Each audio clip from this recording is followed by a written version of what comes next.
How to fix battery draining too fast on Google Pixel phone. First go to settings, click on settings, then go to battery. You'll see battery here, click on it. Then scroll down, click battery diagnostics, and then click on battery draining too quickly.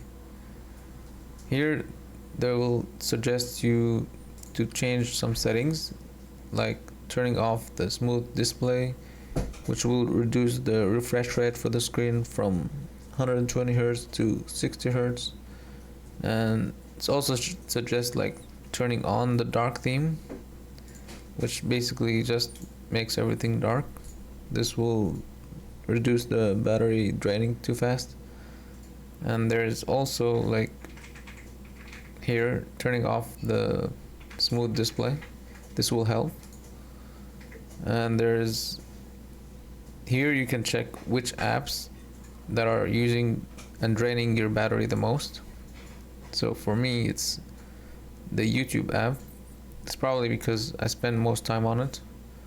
But if there is an app that is draining too much power from the battery, like in a suspicious way, then you probably want to delete it or limit its permissions.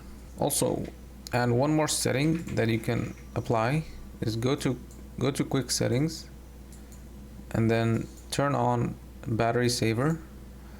This can really help in stopping, like if your battery is draining too fast, this can really help.